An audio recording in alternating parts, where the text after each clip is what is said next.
This story is titled, "My Parents Called Me a Failure and Disowned Me for Leaving Law School. Later they lost everything and begged for money. So I bought their house and made them my tenants." Hey everyone! Before we jump into today's video, I need your help. We've noticed the channel is losing some traction, and subscribing is one of the best ways you can support us. It's quick, free, and it helps us keep bringing you awesome content. Your support means the world. Let's keep this channel growing together. Thanks so much. Now let's start the video. Hey guys! I'm not usually the one to share my personal drama, but I feel like this has been eating at me for too long, and maybe putting it out there will help. My family situation has always been, let's just say, complicated, but things have hit a new level of awkward lately. So here's the thing. I grew up being that kid. You know, the one with all the expectations piled on. My dad, 55 male, was this big-shot lawyer, owned his own firm, always wore those tailored suits that screamed, "I'm better than you." My mom, 50 female, was right there by his side, the queen of charity galas, dinner parties, and whatever else rich people do to stay in the spotlight. Together, they had this whole vibe of perfect family, and they made sure me and my brother James, now 28 male, were part of that picture. But it didn't work out for me. Dad had my life planned out before I even knew what I wanted. I was their smart kid, so obviously I had to be a lawyer too. He'd say stuff like, "You'll take over the firm one day. Think of the legacy." Legacy? I was 12. Meanwhile, Mom would talk about how proud she'd be when I followed in Dad's footsteps. She'd say, "Your father has worked so hard to build this. It's only right that you continue the tradition." But there was one small issue. I hated everything about law. I mean, the idea of sitting in a courtroom or reading legal contracts sounded like torture. What I did love, though, was coffee. Sounds random, I know. Back then, being a barista was not a common thing yet. Most of the time during holidays, I was in the kitchen with my little French press, trying to make the perfect cup. My parents didn't care. They thought it was just some dumb hobby. The only person who got me was Aunt Lisa, 62 female, my dad's older sister. Lisa was nothing like my parents. She was chill, worked as a librarian, and always seemed to have time to listen. She'd say stuff like, "The world needs people who love what they do. Don't let anyone tell you what your passion should be." She was my safe space, the one person I could talk to without feeling judged. High school is when the cracks really started to show. I started talking about my dream of opening a coffee shop, and my parents lost it. I remember one dinner where I casually brought it up, saying something like, "I think it'd be cool to own a cafe someday." Dad put down his fork, stared at me, and said, "No son of mine is going to waste his life making coffee." Mom didn't even look up from her plate, just muttered, "Don't embarrass yourself." It wasn't just the big blow-ups either. It was the small digs, the constant pressure. "Focus on what matters," they'd say. Or, "Stop wasting time with these silly distractions." James, my brother, was their golden boy. He was already on track for law school, doing all the things they wanted me to do. They'd say, "Why can't you be more like James?" That hurt more than I'll admit. Aunt Lisa was my only cheerleader. I'd vent to her, and she'd remind me that I didn't have to live my life for other people. She told me, "If coffee makes you happy, go for it. You can't spend your life chasing their approval." By the time I got to college, I was completely under their thumb. They pushed me into pre-law, and I went along with it because honestly, I was scared. Scared of disappointing them, of losing their approval. Things were way worse than just feeling stuck. I didn't even recognize myself anymore. My life was all about reading case briefs, highlighting textbooks, and pretending I cared about torts or whatever else they were throwing at us. Meanwhile, the panic attacks got worse. I couldn't sleep most nights, and when I did, I'd wake up in cold sweats thinking about deadlines or exams. There was this one day in particular. I still remember it so clearly. It was the middle of my last year, and I was sitting in this cafe near campus, trying to cram for finals. I wasn't even looking at my notes. I was just staring at the baristas behind the counter. They were moving around like it was some kind of choreographed dance, pulling espresso shots, steaming milk, chatting with customers. They looked happy, like they actually liked what they were doing. A middle-aged man, Mike, 35 male, who appeared to be the owner, noticed me zoning out and came over. He was this super chill guy, the kind of person who instantly makes you feel at ease. He asked if I was okay, and I guess I looked as miserable as I felt because I just blurted out, "I hate law school." Mike laughed and said, "Well, what do you actually like?" I told him about my obsession with coffee, how I'd been watching endless videos of latte art and experimenting with brewing methods since I was a kid, and how I always dreamed of opening a shop someday. Instead of laughing or telling me to grow up, he said, "Why don't you?" I had no answer, just excuses. I told him about my parents and their expectations. And he shook his head. Man, life's too short to live it for other people. If coffee's your thing, go for it. It's hard work, but if you're passionate, it's worth it. That conversation lit something inside me. You know, I was young and only needed a push to start. I started hanging out at the cafe more often, asking questions, watching how Mike ran the place. He even let me try my hand at making drinks during slow hours. Of course, I couldn't keep this from Aunt Lisa. I told her everything and she was over the moon. This is your chance, she said. You've always known what you wanted. Now it's time to fight for it. She was right, but the thought of facing my parents with this was terrifying. So I made the decision. I will leave law school. So, I spent a few nights rehearsing how I'd tell my parents. I thought if I chose the right words, kept my tone calm, and explained everything, they'd at least try to understand. I knew they wouldn't be thrilled, but I figured they'd hear me out. So I prepared a whole presentation, and that was stupidly optimistic. I showed up at the house on a Saturday morning. Mom was in the kitchen. Dad was at the dining table, going over some paperwork. I walked in and sat down across from him. My heart was racing, but I tried to look composed. Can we talk? I have something to show you, I said, clearing my throat. Dad didn't even glance up. Make it quick. I've got a meeting in an hour. Mom stopped fussing with her flowers and turned to look at me, a bit curious. What's going on? She asked. I sat down and projected the slides on TV, showing market trends, successful cafes, and how profitable they could be. I even had a business plan. I thought, if I can just show them I've thought this through, maybe they'll see I'm serious. It didn't even take 5 minutes for Dad to explode. What is all this nonsense for? Tell us what you want. He was ready to fight. I took a deep breath.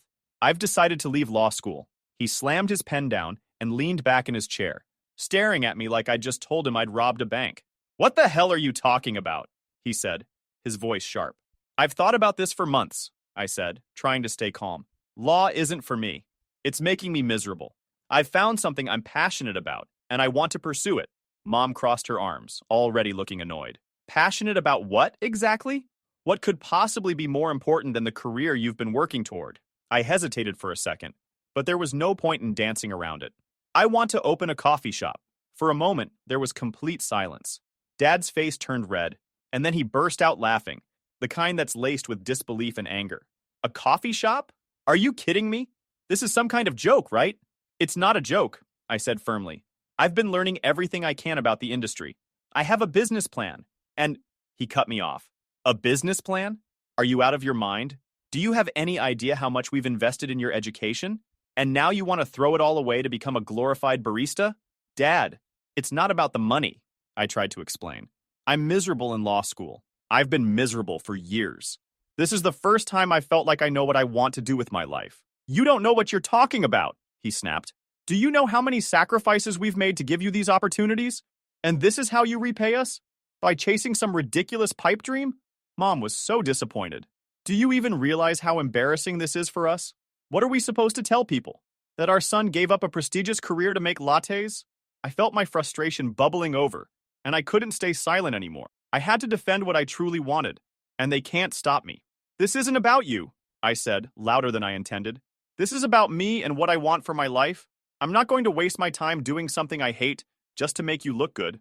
Dad stood up, towering over me. Don't you dare talk to us like that. We've done nothing but support you, and this is the thanks we get? You're selfish, ungrateful, and frankly, a disgrace. That's not fair, I shot back, standing up too. I never asked for this. You decided what my life should look like without even asking what I wanted. I'm not going to fulfill your dreams, and I'm done living for your approval. Mom put her hands on her hips, shaking her head. You're being ridiculous. Do you even have any idea how hard it is to run a business? You'll fail. And then what? Are we supposed to pick up the pieces when you come crawling back? I don't need you to pick up anything, I yelled, my voice cracking. I've been doing this on my own for months now. Learning, working, saving up. I can handle it. Dad's voice dropped, cold and sharp. If you walk out of that school, you're not my son anymore, and I don't know you. You'll be on your own, completely. I didn't expect things would reach to that. I was shocked, but I held my ground. If that's what it takes, fine, I said, my voice trembling. I'd rather be on my own than spend the rest of my life living a lie. I looked at my mom, and I thought I saw a flicker of emotion in Mom's eyes, but she quickly turned away. Do whatever you want, she said quietly, but don't expect us to support you when this blows up in your face. I grabbed my bag and headed for the door. Just as I was about to leave, Dad called out, Don't come crawling back when this all goes to hell. You're making the biggest mistake of your life. I turned back, my hand on the doorknob. Maybe, I said, but at least it'll be my mistake. And then I left. That day felt like a blur. I drove around aimlessly for hours, trying to process what had just happened. It wasn't just a fight, it was a complete severing of ties. I wasn't their son anymore. I ended up at Aunt Lisa's place. She opened the door and took one look at me before pulling me into a hug. They didn't take it well, huh? She said softly. That's an understatement, I replied. She let me crash on her couch that night, and for the next few weeks, she became my anchor. She didn't sugarcoat things. She told me it would be hard, that I'd have to work my ass off to make this dream a reality. But she also reminded me that I wasn't alone. They'll regret this someday, she said one night as we sipped tea in her tiny living room. They'll see what you're capable of, and when they do, you'll be the one calling the shots. I didn't know if she was right, but her belief in me was enough to keep me going. With that, my life felt like a mix of freedom and chaos. On one hand, I finally had control over my future. On the other hand, I was broke, emotionally drained, and living out of Aunt Lisa's tiny guest room. It was a humbling experience, to say the least. But as hard as it was, I had some hope. So I got a job at a local cafe. Mike, the owner who'd inspired me back in law school, gave me a shot as a part-time barista. I'll never forget that first shift. I was nervous as hell, fumbling with the espresso machine and spilling milk all over the counter. But Mike was patient. It's all about rhythm, he said, showing me how to steam milk without turning it into a bubbly mess. Once you find your flow, it'll feel natural. It took a few weeks, but I got the hang of it, and I loved it. The smell of freshly ground coffee, the hum of conversations in the background, the satisfaction of handing someone a drink and seeing their face light up, it all felt right in a way that law school never did. I threw myself into the work, volunteering for extra shifts and staying late to learn everything I could about the business. Mike became my unofficial mentor, teaching me about everything from inventory management to customer service. But working part-time wasn't enough to save up for my own place, let alone a coffee shop. So, I took a second job as a delivery driver. It wasn't glamorous, but it paid the bills. My days started at 5 a.m., making lattes and cappuccinos, and ended around midnight after my last delivery run. Some nights I was so tired I'd collapse on Aunt Lisa's couch without even taking off my shoes. But every time I thought about giving up, I remembered why I was doing this. Aunt Lisa was my biggest cheerleader during this time. She'd leave little notes for me, saying things like, "Keep going, you're closer than you think." She even helped me create a budget, mapping out how much I needed to save for a small shop. "Start small," she said. "You don't need a fancy location, just something that feels like you." After about a year of grinding, I had enough savings to start looking for spaces. It wasn't much, just a few $1,000s, but it was a start. Mike introduced me to a friend of his, a real estate agent who specialized in commercial properties. That's how I found it, a tiny, run-down space in a humble part of town. The rent was dirt cheap, and the place needed a ton of work, but I saw the potential. I signed the lease and officially became the owner of my first coffee shop. The next few months were a blur of renovations and endless to-do lists. I spent every spare minute painting walls, assembling furniture, and scrubbing floors. Aunt Lisa helped me decorate, adding little touches like potted plants and quirky signs that gave the place personality. Mike donated an old espresso machine and a few pieces of equipment, which saved me a ton of money, and I opened my first coffee shop. The first year was tough. There were days when I barely broke even, and I had to get creative to keep the business afloat. I started hosting community events. Slowly but surely, word started to spread. Regulars began showing up, and I got to know their orders, their stories, their quirks. It wasn't just a coffee shop anymore, it was a community. By the second year, things were picking up. I was finally able to hire a small team, and for the first time in years, I wasn't working 16-hour days. I even started thinking about expanding. A second location felt like a pipe dream at first, but when a space opened up in a nearby neighborhood, I jumped on it. This time, I had more experience and resources, so the process was a little smoother. Within a few months, I had a second shop up and running. Now, 4 years later, I own 5 locations. Each one has its own vibe, but they all share the same heart. Good coffee, good people, and a welcoming atmosphere. I've got an amazing team who feels more like family than employees, and a loyal group of customers who've been with me since the beginning. Some days, I walk into one of my shops and can't believe how far I've come. Meanwhile, my parents' world was falling apart. Dad's firm, which had been a symbol of success and stability for so long, started crumbling. He'd taken on some high-profile cases to boost his reputation, but they ended up being financial disasters. Aunt Lisa kept me updated, though I tried not to dwell on it. I wasn't looking for revenge or validation. I just wanted to focus on building my life. But then came the news I wasn't expecting. Their house was in jeopardy. Aunt Lisa called me one night and said, "Your parents are about to lose the house. The bank's giving them 60 days to come up with the money, or they're out." I didn't know what to say. For years, they'd ignored me, written me off, and now they were the ones in trouble. Iki, they called me earlier, Aunt Lisa said, breaking the silence. They're desperate. They asked if I could loan them the money, but you know I don't have that kind of cash. She paused, giving me a careful look. They're going to call you next. I scoffed. Why? So they can tell me I'm a failure again? Pass. Think about it, she said. You've built a life for yourself. You're in a position to help if that's what you want to do. But don't feel obligated, okay? Just take some time to decide. She was right. I needed to think. So when their call came the next day, I let it go to voicemail. And the next one. And the next. It wasn't until the fourth message, when my mom's voice cracked as she said, "Please, just call us back," that I finally caved. When I called, they both answered, speaking at the same time. My dad started with, "We need to talk," while my mom blurted out, "We're sorry." It was so strange to hear them apologizing after years of silence. "What do you want?" I asked, my voice flat. There was a long pause before my mom said, "We're about to lose the house. We need your help." "And why would I help you?" I asked. "You made it pretty clear I wasn't part of this family anymore." "That was a mistake," Dad said, his tone stiff. "We were wrong to say those things. But this is about the house, not the past. We need $150,000 to pay off the debt, or the bank's going to foreclose." I laughed, not because it was funny, but because of the sheer audacity. "Let me get this straight. You disowned me, called me a disgrace, erased me from your lives, and now you want me to bail you out? You've got to be kidding." "Please, just listen," Mom said. "We don't have anywhere else to turn. We wouldn't ask if it wasn't serious." "Oh, it's serious," I said, my anger boiling over. "Serious is what happens when you throw your kid out because he doesn't fit into your perfect little mold. Serious is building a life from scratch while you sit in your fancy house pretending I don't exist. And now you want me to fix your mess? Unbelievable. We're not asking for charity. We'll pay you back. We just need time." Dad said, "I don't think you understand how this works," I said. "You don't get to rewrite history because it's convenient for you now. You burned that bridge, remember?" There was silence on the other end. Finally, my mom said, "We know we hurt you. We were wrong. But you're still our son. Can't we start over?" I didn't answer right away. Part of me wanted to hang up and never speak to them again. But another part of me, the part that remembered Aunt Lisa's words about building my life on my terms, felt like this was a chance to take back control. "I'll think about it," I said, and hung up before they could say anything else. Over the next few days, I weighed my options. I knew I could afford to help them. The business was doing well, and I had the money. But I wasn't going to just hand it over. If I did this, it would be on my terms, not theirs. I talked it over with Aunt Lisa, who, as always, gave me solid advice. "You have every right to say no," she said. "But if you decide to help, make sure it's on your terms. Protect yourself." I had a plan, and here is how it went. I met with my financial advisor and laid out a plan. Instead of giving them the money outright, I'd buy the house. That way, I could ensure they wouldn't lose it, but I wouldn't be risking my own financial stability either.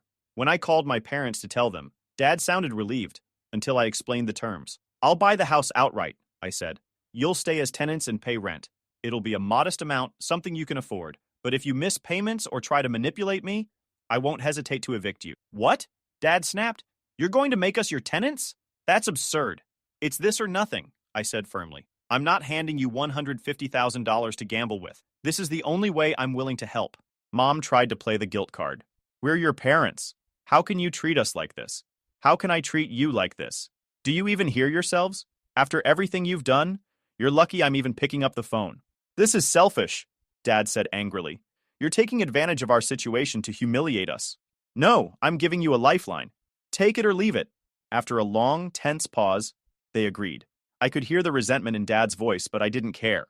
This wasn't about making them happy. It was about doing what was right for me. A few weeks later, the paperwork was finalized, and I officially became the owner of the house I'd grown up in. The irony wasn't lost on me. The kid who'd been kicked out was now the landlord. The first time I walked into the house after officially becoming the owner, it felt weird. I wasn't sure if I should feel triumphant or just numb. This was the place where I'd grown up, where I'd had birthday parties as a kid, where my parents had screamed at me and told me I was dead to them. Now, it was mine. Legally, anyway. My parents were sitting in the living room when I arrived. Mom was staring out the window, and Dad was pretending to read a newspaper, though I could tell he wasn't focused on it. They looked up when I walked in, and the tension in the air was so thick you could cut it with a knife. I'll need your signatures on these, I said, holding up the lease agreement. I'd made it as simple as possible, a modest rent, enough to cover maintenance and property taxes, nothing that would crush them financially. I wasn't trying to be cruel. I just wanted boundaries. Mom glanced at the papers and frowned. You're really going through with this? Yes, I said, my tone firm. This is how it has to be. Dad snatched the papers and started flipping through them, muttering under his breath. You think you've got all the power now, don't you? He said, glaring at me. I didn't take the bait. This isn't about power, it's about protecting myself. You need a place to live, and I've given you one. All I ask is that you hold up your end of the deal. Your end of the deal, Dad repeated sarcastically. You talk like this is some business transaction. We're your parents. Funny how that works, I said, unable to keep the bitterness out of my voice. You didn't seem too concerned about being my parents when you kicked me out. Mom flinched, but Dad just shook his head. We made mistakes. You don't have to keep throwing it in our faces. Well, now you get to benefit from your mistake, and I'm not throwing anything, I said. I'm just setting boundaries. This is how it's going to be. If you can't handle that, I'm happy to sell the house and let the new owner deal with it. Mom looked at Dad, who was suddenly quiet. They both knew I wasn't bluffing. After a long pause, Dad grabbed a pen and signed the papers. Fine, he said, shoving them back at me. Mom hesitated for a moment, then followed suit. We'll pay the rent, she said softly, not meeting my eyes. Good, I said, tucking the papers into my folder. That's all I need. The first few months were awkward, to say the least. They paid the rent on time, but the relationship between us was strained. They'd make little passive-aggressive comments when I visited to check on the house. Mom would say things like, we never thought we'd end up like this, or, I hope you're happy. Dad was more direct, accusing me of taking advantage of their situation. You could have just given us the money, he said one day, when I stopped by to fix a leaky faucet. You didn't have to humiliate us like this. I set down my wrench and looked at him. I didn't do this to humiliate you. I did it to protect myself. You don't get to rewrite history just because you're uncomfortable with how things turned out. He didn't say anything after that, but I could tell he was stewing. Meanwhile, Aunt Lisa was my saving grace. She kept reminding me that I'd made the right choice. They might never admit it, she said, but you did more for them than they ever did for you. Don't let their guilt trips get to you. She wasn't wrong. Every time I started doubting myself, I'd remind myself that I'd built this life on my terms. I'd earned the right to protect what I'd worked for. One day, a few months after the lease was signed, Mom called me. Can you come over for dinner? She asked. I hesitated. Why? We need to talk, she said. Against my better judgment, I agreed. When I arrived, dinner was already on the table. We sat down, exchanged a few awkward pleasantries, and then Mom cut to the point. We need